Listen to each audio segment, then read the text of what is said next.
स्वागत है सर आपका हमारे पीडीएस न्यूज़ चैनल पे। Thank you so much. मैं विकास खैरवा भारतीय थल सेना से सेवानिवृत्त हूँ और मैं पीडीएस न्यूज़ चैनल को बहुत आभारी हूँ। ये क्षेत्र में कोई भी घटना होती है उसकी आवाज़ को बहुत अच्छे से उड़ाते हैं, इसके लिए न्यूज़ चैनल का थैंक यू सो मच। शुक्रिया सर। सर, सूबेदार प्रभु सिंह की शहादत की सूचना सर्वप्रथम आपने दी थी। उनकी शहादत की पूरी कहानी क्या है, पूरी भूमिका क्या है, उसके बारे में बताएं। सूबेदार प्रभु सिंह मेरे अंकल हैं पड़ोस में जी। और वो 14 जाट रेजिमेंट में सेना की चाइना बॉर्डर की अग्रिम चौकी पर तैनात थे, जिसको बोलते हैं फॉरवर्ड पोस्ट। और वहाँ ऊंचाई 20,000 फीट पे वो अपने ड्यूटी में 20,000 फीट की ऊंचाई पर वहाँ ड्यूटी पे तैनात थे। वहाँ पर ऑक्सीजन की मात्रा बहुत कम होती है। ऑक्सीजन और मौसम के बहुत कड़े चैलेंज होने के कारण उनकी हृदय गति रुकने से उनकी मृत्यु हुई। मृत्यु होने के बाद में तत्पश्चात शव को यूनिट हेडक्वार्टर लाने के लिए प्रयास किया गया। इसके लिए सबसे पहले हमारे सेना के 2 हेलीकॉप्टर्स जो फॉरवर्ड एरिया में पोस्टेड हैं, उन्होंने उड़ान भरी, लेकिन खराब मौसम की वजह से वो एयर लिफ्टिंग बॉडी को नहीं कर पाए। ऐसा नहीं है कि सेना के हेलीकॉप्टर मौसम में उड़ान नहीं भर सकते, लेकिन कोई दुर्घटना ना हो। अगर ड्यूरिंग द वार सिचुएशन, लड़ाई की सिचुएशन होती है तो सारी चीज़ें कैसा ही मौसम हो उड़ान भरी जाती है, लेकिन जो नुकसान होना था वो हो गया था और कोई जोखिम ना हो, इसलिए 2 उड़ानों के तत्पश्चात ये निर्णय हुआ कि बॉडी को फुट लिंक के द्वारा लाया जाए। फुट लिंक का मतलब होता है पैदल लिंक। वहाँ रास्ते बहुत दुर्गम है, पैदल चलना सिंगल जवान के लिए भी बहुत मुश्किल होता है और बॉडी को कैरी करना बहुत चैलेंजेबल काम होता है। 10 किलोमीटर सूबेदार प्रभु सिंह के पार्थिव देह को सेना के जवान, उनके साथी जवान, उनके जूनियर जवान और उनके सीनियर अधिकारियों के द्वारा कंधे पर लाकर 10 किलोमीटर नीचे जहां सड़क मार्ग था, सड़क मार्ग के द्वारा उनके यूनिट हेडक्वार्टर में लाकर उनको गार्ड ऑफ ऑनर सलामी दी गई। वहां से गंगटोक लाया गया। गंगटोक से उनका पार्थिव शरीर बागडोगरा जहां एयरपोर्ट है, वहां आज 4:45 बजे हवाई एयर एम्बुलेंस के द्वारा दिल्ली में शाम को 7 बजे उनका पार्थिव देह यहाँ दिल्ली में पहुँचेगा। और सुबह जल्दी अर्ली इन द मॉर्निंग 4-5 बजे या 2 या 3 बजे के बाद में अजीतगढ़ थाने में उनका शव आएगा। और अजीतगढ़ थाने से सुबह 7 बजे से उनकी तिरंगा यात्रा हम उनके घर तक निकालेंगे। पहले थोई थाने का था, लेकिन उनका व्यक्तिगत निवास अजीतगढ़ थाने के अंदर में आता है। एसएचओ थोई थाना आलोक जी पोनिया मॉनिटरिंग कर रहे हैं इस चीज़ के लिए, और उनका तिरंगा रैली निकाली जाएगी। सर, चीन बॉर्डर को लेकर भारतीय जवानों का मनोबल क्या है? मैं खुद व्यक्तिगत चाइना बॉर्डर पर मैं कार्यरत रहा और मैं पूरी आपको बैक हिस्ट्री से बात करवाता हूँ। अपने देश को आज़ाद हुए थोड़ा ही समय हुआ था और चीन ने एक नारा दिया, हिंदी चीनी भाई भाई, और उसका उन्होंने बहुत बड़ा विश्वासघात किया और वहाँ अपनी अग्रिम चौकियों पर उन्होंने संघर्ष, युद्ध विराम कुछ भी नहीं था, वहाँ सारी चीज़ें सामान्य थी और अचानक धावा बोल दिया। और उन्होंने बहुत बड़ा ये धोखा किया था 1962 में। और आज हिंदुस्तान 1962 नहीं है, आज हर चीज़ में हिंदुस्तान लड़ने के लिए सक्षम है। मैं बात करता हूँ उस टाइम में कि मेरे दादाजी शहीद धन सिंह खैरवा 62 की लड़ाई में शहीद हो गए थे, तो मेरे को बहुत जिज्ञासा रहती थी कि ऐसा क्या हुआ था, भारतीय सैनिक तो बहुत बहादुर हैं, ऐसा क्या हुआ था। तो मैं वहाँ के लोकल लोगों से पूछता था कि 62 में यहाँ क्या हुआ था, तो वो बताते थे कि भारतीय सोल्जर, भारतीय जवान बहादुर तो चाइना वालों से ज़्यादा थे, लड़े भी बहुत ज़्यादा थे, लेकिन अपने पास टेक्नोलॉजी का बिल्कुल सहारा नहीं था। वो मुझे यथावत उनके द्वारा मुझे बताया कि 5 भारतीय सैनिकों के पास एक ही बंदूक हुआ करती थी, एक ही राइफल हुआ करती थी, फिर भी उन्होंने कड़ा संघर्ष किया। बहुत सैनिकों ने वहाँ पर शहादत दी। मेरे व्यक्तिगत स्वयं के दादाजी शहीद धन सिंह खैरवा उसमें शहीद भी हुए। और मैं आज की बात करूं, आज जो मैं बात करूं, मेरे ये अंकल सूबेदार प्रभु सिंह जो डोकलाम, आपने न्यूज़ में भी बहुत बार देखा होगा, 2 महीने तक भारत और चाइना के बीच में बहुत बड़ा विवाद रहा था। ये डोकलाम एक ट्राई जैक्शन है, वहाँ नेपाल, भूटान और हिंदुस्तान का एक ट्राई जैक्शन है, वहाँ रोड बनाने की कोशिश कर रहा था। ये न्यूज़ में 2 महीने कंटिन्यू चला और सूबेदार प्रभु सिंह वहीं पोस्टेड थे, बिल्कुल फॉरवर्ड पोस्ट पर। जब वो छुट्टी आई तो मैंने पूछा, अंकल वहाँ क्या आप डोकलाम में था, क्या चल रहा था? तो बोल रहे थे कि उन्होंने रोड बनाने के लिए डोजर लगाया, हमने उनकी भी सीमा में जाकर 200 मीटर जाकर इंडिया का डोजर खड़ा कर दिया और बिल्कुल रेडी ऑफ पोजीशन में थे, अम्युनिशन हथियार सब दिए हुए थे। हम तो इंतज़ार कर रहे थे कि कब इनका 1962 का हिसाब के साथ, सूद के साथ, ब्याज के साथ चुकता कर दूँ। मेरी तो इच्छा और थी, जो मेरे बहादुर अंकल जो शहीद हो गए, उन्होंने ये बताया कि मेरी तो इच्छा थी कि 10-15 को तो मैं ही समेट लेता। मैं तो रेडी हो रहा था कि कब ऑर्डर मिल जाए, कब मैं इन पे टूट पड़ूँ। और वो 14 जाट बहुत बहादुर पलटन थी और वो फॉरवर्ड में थे। और मैं बात करूँ, मैं लॉन्ग रूट LRP जिसको बोलते हैं, लॉन्ग रूट पेट्रोल, भारतीय सेना की चीन बॉर्डर पर पेट्रोलिंग लगातार जारी रहती है। मैं भी उसका हिस्सा रहा हूँ उस टाइम में। वहाँ पर सीज फायर है, वहाँ आप गोली नहीं चला सकते, लेकिन जवानों में इतनी तड़प है, इतनी लालक है, हमारे अधिकारियों, सेना के उस अधिकारियों के द्वारा समझाया जाता है कि सीज फायर है, हम यहाँ हथियार नहीं चला सकते, आप किससे लड़ोगे नहीं। फिर भी जवान इतने होते हैं कि सर थोड़ी सी परमिशन दे दियो इनको, 5-10 को तो हम अपनी कांख में दबा के सुलटा लेंगे।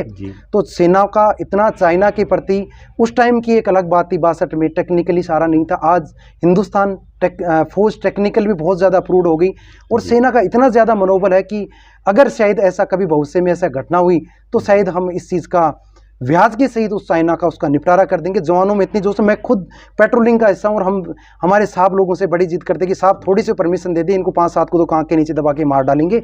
लेकिन जवानों का इतना ज़्यादा मोरल अप है, बहुत ज़्यादा मोरल अप है। भारतीय सेना वैसे भी वर्ल्ड की मानी हुई सेना है। बहुत से लोग जो एक्सरसाइज करते हैं फॉरेन आर्मी, वो ये सीख के जाती है काश फौज हो तो भारतीय सेना जैसी हो। सर अगला सवाल है, 14 जाट रेजिमेंट की शौर्य की गाथा क्या है? देख, 14 जाट रेजिमेंट अपने आप में एक बहुत बहादुर पलटन है। और मैं बात करूं इसके 1971 में जो ईस्ट पाकिस्तान, जो बांग्लादेश भारतीय सेना का अदम्य साहस के द्वारा पाकिस्तान से अलग करवाया और एक नए राष्ट्र का वहाँ गठन हुआ, उन लोगों को स्वतंत्रता मिली, उसमें 41 जाट का बहुत ही मेन रोल हुआ है। 1971 में ईस्ट पाकिस्तान जिसको बोला करते थे, वहाँ निर्णायक लड़ाई 14 जाट ने लड़ी थी। इसके लिए उनको ट्रेटिक ऑनर जिसको बोलते हैं, ये बहुत बड़ा सम्मान है। जो सैनिक हैं वो उस चीज़ को जानते हैं ये ऑनर क्या होता है। ये 14 जाट को ही मिला था, सिर्फ अकलियती पलटन है जिसको ये ऑनर वहाँ पर मिला था। आगे मैं बात करूँ तो यूनिट साइटेशन 14 जाट को अभी तक 2 मिले हैं। बात करूँ तो वीर चक्कर जिसको बोलते हैं 2 मिले हैं, और शौर्य चक्कर जिसको बोलते हैं जो 4 मिले हैं, और परम विशिष्ट सेवा मेडल जिसको PVSM बोलते हैं वो 1 है इनके पास, और असिस्ट सेवा सेना मेडल जिसको AVSM बोलते हैं वो 2 हैं, विशिष्ट सेवा मेडल 3 हैं, और सेना मेडल 13 हैं। और मैं बात करूं इनका जो कार्ड्स की चीफ ऑफ स्टाफ जो जनरल साहब के द्वारा दिया जाता है, सेना की अदम्य टुकड़ी होती है उसको मिलता है 65 कार्ड्स इनके पास में। Vice general, vice chief of army staff, वो इनके पास 21 कार्ड्स हैं, और GOC कार्ड जिनको बोलते हैं chief in GOC commanding in cards, ये 63। ये बहुत बहादुर पलटन है, ये कौमी पलटन है। और बात करूँ 14 जाट में सभी जाट कौम के जवान होते हैं और जाट अपनी बहादुरी के लिए बहुत ज़्यादा फेमस हैं। और मैं बात करूं मेरी व्यक्तिगत ढाणी खैरवान, वहाँ भी हर घर से सेना में जवान है, हर पीढ़ी से जवान है, और सैनिकों सेना में जाने के लिए जवानों के लिए बहुत ज़्यादा लक और बहुत ज़्यादा शौर्य है। सर सूबेदार साहब के साथ आपके बहुत नज़दीकी रिश्ते थे, उनके व्यक्तित्व के बारे में क्या कहोगे आप? मैं सूबेदार साहब के लिए बोलूँगा, निहायत ही वो दिल के बहुत अच्छे इंसान थे। जब भी वो छुट्टी आती थी सर्व समाज के लिए, आज मैं एक सोशल वर्क काम के द्वारा उदाहरण देना चाहूँगा। आज ज़माना एडवांस हो गया, टेक्नोलॉजी आ गई, कैटरिंग्स हो गई, वो सबके शादी विवाह कोई भी काम होता तो बढ़ चढ़ के हिस्सा लेके मदद करना, हर आदमी के सुख और दुख में, और इतने निहाती इंसान थे। जब भी छुट्टी आती तो उनका नेचर बहुत ज़्यादा था, मिलनसार था। मैं ये उम्मीद करूँगा, ये मेरा ये मानना है, शायद उनसे थोड़ा सा भी परिचित होगा। गर्व तो बहुत ज़्यादा है, सीना सबका फूट रहा है, लेकिन 2 आंसू जरूर आएंगे, उनके नाम पे 2 आंसू जरूर आएंगे। उनका बहुत ही व्यक्तिगत बहुत ही अच्छा नेचर था। जितनी मैं तारीफ़ करूं उनके नेचर के लिए उतना ही कम। मैं तो यहाँ तक कहता हूं कि उनके छोटे भाई हैं हवाई सिंह जी, जो मेरे अंकल लगते हैं रिश्ते में। मैं उनको व्यक्तिगत कहता हूँ कि आज के टाइम भाई हो तो आप जैसा हो। जी सर, अंतिम सवाल, शहादत को अंतिम रूप देने की क्या तैयारियाँ हैं? शहादत को सुबह 7 बजे से हम तिरंगा रैली निकाल कर शव को, शहीद के शव को, पार्थिव शव को हम घर तक लेके आएंगे। उसके लिए बाइक के द्वारा, बाइक के बाद व्हीकल और सेना का व्हीकल। इसके लिए 5 Jat regiment guard of honour दे रही है।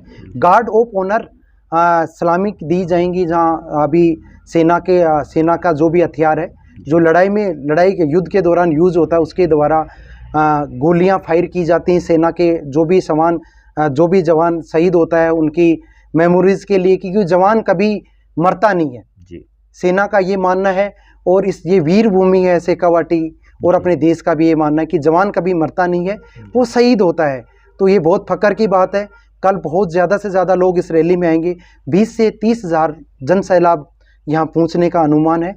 और बाइक के द्वारा निकलेंगे, तिरंगा, सब लोग तिरंगा बाइक, लोगों ने आज ही, मैं घर जाके आया हूँ तो लोगों ने तिरंगा परचेज कर रखा है, उनके साथियों ने, परिवार, गांव समाज, सब लोगों ने तिरंगा मंगवा रखे हैं, फूल मंगवा रखे हैं, रेतलिंग मांग रखे हैं, सब लोग बढ़ चढ़ के हिस्सा ले रहे हैं। और यहाँ तक कि मैं निवेदन करूँगा माताओं और बहनों से, इस तरह का सम्मान बहुत फ़ख्र की बात है। घर का सारा काम छोड़ के मैं अपील करता हूँ कि आपको ज़्यादा से ज़्यादा लोगों का आना है। कि मैं, मेरे खुद की रिश्तेदारी में मेरी बुआजी, ये सब लोग भी, मैंने बात की थी तो वो भी ये सम्मान और परिवार की वजह से वो आ रहे हैं सम्मान देखने के लिए। महिलाओं से मैं विनम्र निवेदन करूं, माताओं और बहनें इस चीज़ को बहुत देखें कि ये सम्मान किसी को ही मिलता है, हर किसी को ये सम्मान नहीं मिलता है। और ये बहुत अच्छा गार्ड ऑफ ऑनर दिया जाएगा, जो देखने वाली बात है यहाँ पर। वो साथ में सभी से मैं अपील करूँगा कि पोस्टर और देशभक्ति के गानों के साथ में बाइक के द्वारा, व्हीकल्स के द्वारा और पैदल यात्रा के द्वारा बहुत बड़ा जन सैलाब, ताकि किसी के मन में ज़िंदगी में आगे आने वाले समय में कोई भी शहीद हो तो हर कोई जवान भी, आज हिंदुस्तान का जवान चाहता है कि काश मेरे को भी ये वर्दी मिले, मैं भी तिरंगा में आऊँ। तो ये बहुत फ़ख्र की बात है। मुझे दुख जरूर हुआ, लेकिन मुझे उससे ज़्यादा जो प्राउड जो अंदर से आ रहा ना, बहुत ज़्यादा मुझे फील हो रही कि सेना में होने के नाते वो अंतिम चोटी जहाँ 21,000 20,000 हाइट है, वहाँ रहना भी मुश्किल है। वहाँ अभी भी इतनी बहुत ज़्यादा घनी बर्फ़ है, रास्ता भी नहीं है। वहाँ सूबेदार प्रभु सिंह शहीद हुए हैं, जिन्होंने अंतिम सांसें वहाँ अपनी तोड़ी, और उनको इतना सम्मान मिलना चाहिए, इतना जन सलाह मिलना चाहिए। मैं पूरी पब्लिक, पूरे प्रदेश से ये निवेदन करता हूँ कि ज़्यादा से ज़्यादा लोग जन सलाब में आएँ और शहीद को अपनी श्रद्धांजलि अर्पित करें। मैं युवाओं से अर्पित करता हूँ कि ये वीडियो सोशल मीडिया पर हर जवान, हर परिवार तक ये पहुँचे कि मेरा ये मानना है कि जिस भी आज जवानों में इतना जोश है, अगर किसी भी जवान को ये मिलेगा, वो देखेगा, तो वो सारे काम छोड़कर शहीद को नमन करने के लिए जरूर आएगा। ये शेखावाटी वीरों की भूमि है। यहाँ हर परिवार से कोई ना कोई सैनिक देश की सेवा कर रहा है और वो बढ़ चढ़ के हिस्सा ले रहे। मैं इसको 9 अप्रैल को शहीद उत्सव के रूप में हम मना रहे हैं इसको सभी, क्योंकि मैंने कहा ना, जवान कभी मरता नहीं है। ये उत्सव है, ये पर्व है हमारे लिए। 9 तारीख को सुबह 7 बजे से ये उत्सव आरंभ हो रहा है और शहीद उत्सव के नाम इसको मैं नाम दे रहा हूँ। 9 अप्रैल को हमारे लिए, परिवारजन के लिए, हमारे आसपास के लोगों के लिए, अपने प्रदेश के लिए, अपने देश के लिए ये शहीद उत्सव है, शहीद सम्मान उत्सव है। मैं इसको नाम दे रहा हूँ। मैं अपील कर रहा हूँ ज़्यादा से ज़्यादा युवा साथी, बुजुर्ग, महिलाएं इस चीज़ को ज़रूर देखें, ज़रूर अपने श्रद्धा के सम्मान के लिए अपना नमन करें शहीद को आकर। इतना ही कह के मैं अपने शब्दों का विराम देता हूँ। जय हिंद, जय भारत। शुक्रिया सर, आपने समय दिया और शहीद सूबेदार प्रभु सिंह की शहादत की पूरी कहानी आपने बताई। बहुत बहुत धन्यवाद। Okay, thank you so much.